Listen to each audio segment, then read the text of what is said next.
pertama, ketika Ratu Negeri Sheba mendengar kabar tentang Salomo berhubung dengan nama Tuhan, maka datanglah ia hendak memujinya dengan teka-teki. Ia datang ke Yerusalem dengan pasukan pengiring yang sangat besar, dengan unta-unta yang membawa rempah-rempah, sangat banyak emas, batu permata yang mahal-mahal. Setelah ia sampai kepada Salomo, dikatakannya segala yang ada dalam hatinya padanya, dan Salomo menjawab segala pertanyaan ratu itu. Bagi raja tidak ada yang tersembunyi dan tidak dapat dijawabnya untuk ratu itu.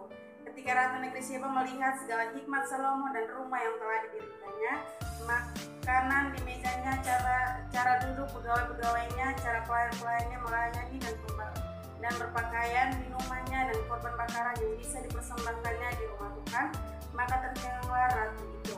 Nah, teman-teman Tuhan, kita pada pagi hari ini kakak beri judul memuliakan Tuhan. Nah, di sini kita melihat cerita tentang perbuatan-perbuatan Tuhan yang ajaib dan bagaimana Tuhan telah memberikan hikmat kepada Raja Salomo. Nah, didengar oleh ratu dari negeri Sheba, ratu itu sangat ingin bertemu dengan Raja Salomo. Jadi dia bermaksud memujinya dengan teka-teki. Jadi ratu pergi menuju istana Raja Salomo di Yerusalem. Nah, diiringi pasukan yang sangat besar dan juga membawa hadiah-hadiah yang begitu banyak. Ratu pun memuji Raja Salomo dengan teka-tekinya.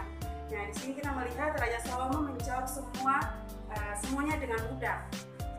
Jadi ratu dari Sheba itu sangat kagum dengan hikmat Salomo itu. Ratu juga kagum ketika melihat istana Salomo, semua pelayan-pelayan begitu banyak, makanan-makanan yang lezat yang dihidangkannya itu. Jadi di situ kita melihat bahwa ratu itu memuji Tuhan. Dia berkata, "Pujilah Tuhan Allahmu yang telah berkenan kepadamu sehingga ia mendudukkan engkau di atas tahta kerajaan Israel." Nah, di sini kita melihat Tuhan sangat mengasihi orang Israel.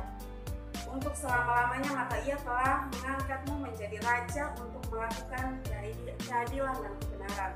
Nah, di sini kita melihat bahwa keajaiban Tuhan itu sangat luar biasa. Dia menunjukkan melalui Raja Salomo. Dia memberikan hikmat yang luar biasa yang berasal dari Tuhan, dan semua teka-teki yang diberikan oleh Ratu Sheba itu dijawab oleh Salomo. Dia menjawab semuanya tanpa meninggalkan sebuah apapun. Nah, di sini kita melihat adik-adik, Tuhan memakai Raja Salomo supaya bangsa-bangsa lain memuliakan Tuhan. Nah, Tuhan juga memberikan hikmat untuk Salomo dan memberkatinya supaya bangsa-bangsa lain memuji perbuatan Tuhan yang ajaib. Nah, di sini dikatakan supaya bangsa-bangsa lain memuji perbuatan Tuhan yang ajaib.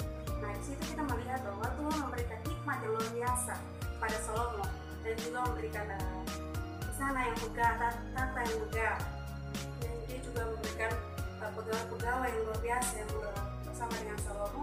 Di situ Ratu Sheba melihatnya sangat kagum dengan perbuatan Tuhan kepada Salomo. Jadi di sini kita melihat bahwa ketika Raja Salomo sudah memiliki semuanya itu, dia tetap rendah hati karena dia tahu semua yang dia dimilikinya itu semuanya berasal daripada Tuhan. Tuhan yang memberikan semuanya itu kepada dia. Jadi di sini kita belajar melalui Salomo, ketika kita memiliki sesuatu yang lebih dari orang lain, kita tetap rendah hati. Karena apa yang kita miliki, kepandaian atau apapun yang lebih dari orang lain, itu semuanya berasal daripada Tuhan. Jadi ketika kita memiliki sesuatu yang lebih, kita tetap rendah hati dan jangan tinggi hati dan jangan pernah sombong. Karena semua yang kita miliki itu semuanya berasal daripada Tuhan. Jadi sahabat Yesus, jika kita pandai itu adalah pemberian Tuhan. Jika kita memiliki sesuatu yang lebih dari orang lain, itu pun berasal daripada Tuhan. Bahkan hidup kita adalah milik Tuhan. Hidup kita adalah milik Tuhan. Jadi apa yang kita miliki lebih dari orang lain, itu semuanya berasal daripada Tuhan. Jadi kita belajar dari Salomo ketika dia memiliki kepandaian yang lebih dari orang lain, memiliki harta yang banyak, istana yang mudah, tapi di sini dia tetap rendah hati karena dia tahu semua yang dia miliki itu semuanya milik Tuhan. Jadi Tuhan memberkati Salomo supaya orang lain ikut diberkati, dan juga begitu pun juga dengan kehidupan kita diberkati agar orang lain juga diberkati dan mereka memuliakan Tuhan. Karena itu kita semua harus tetap rendah hati.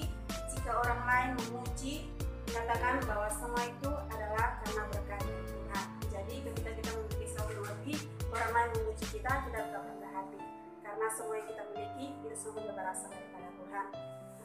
Firman Tuhan kita cukup sampai di sini. Shalom.